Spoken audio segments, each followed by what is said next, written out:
So lahat to nakapakat na. Ni-wiring na natin, no? Ito yung mga switch niya. Low, dilaw, high. Meron siyang mode na sabay. Pinindot. Okay. Itong kabila is passing light niya. Park light, headlight, high. Busina. Nakataas. Low. Ano siya dyan? Simple lang. Ganito po ang tinatawag na pinagsamang wiring installation at yung lights installation na hindi kinukuha ng plug and play mabilisan o shortcut method. Wala akong ganun sa pag-electrical mga kabekis. So papakita ko sa inyo paano mag-wiring installation ng mga Raider FI.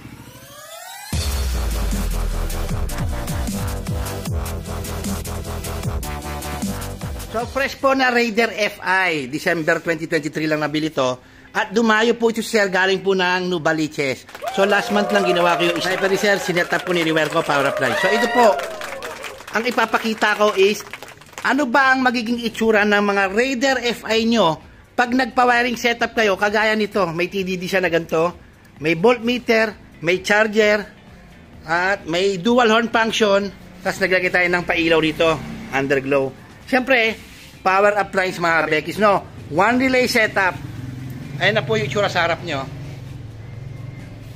Proportion, walang basura, walang kalat. Yan, yan. Ito mga switch niya, no?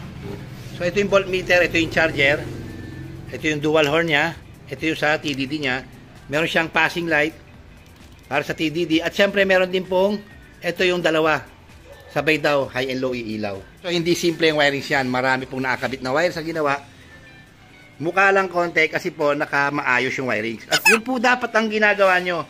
So, kayo mga naka-Raider FI po, pag binuksan nyo dapat yung sa inyo, ganyan. So, ito lang ikakabit ko nyan. Ito na yung socket niya, connector, oh. Patos na kami dyan. Isasarin yung kaha. So, one relay setup. Nasaan po ang power appliance natin, mga kabekis, yung mga followers natin, no? Ayun po yung Bosch relay ko. Ayan po dumaan yan yung wire niyan. Makapansin nyo, ayan, oh. Oh. May dalawang fuse tayo, power up at busina. Meron dyan sa loob, nagdagdag tayo. Ito yung extra negative. Yung negative na extra ko, nag-correct sila dyan, nagtagpo, at andito po yung kadugtong. Galing battery yan.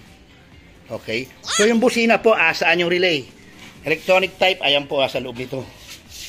Ito itong hose na to. Pumasok po yan dyan sa bakal na yan. Ayan yung relay, oh.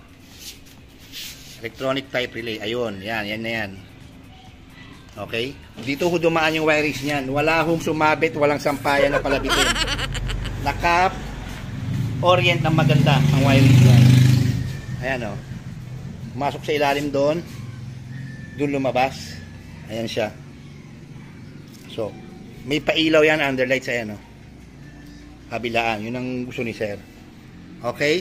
Tip lang po yan sa mga nagpapa-wirings. Wag po kayo mabighani sa pagpapailaw. Yung internal na pagkaka-wiring sa motor nyo, yun po ang mahalaga sa lahat.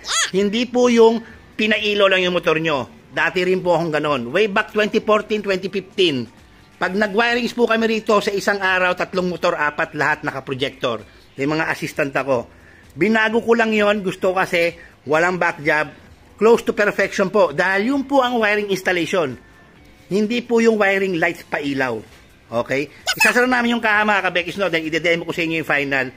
Kung gaano kaganda yung power appliance sa Raider FI nang hindi magkukukurap. Yung mga kinabit natin na yan. Okay?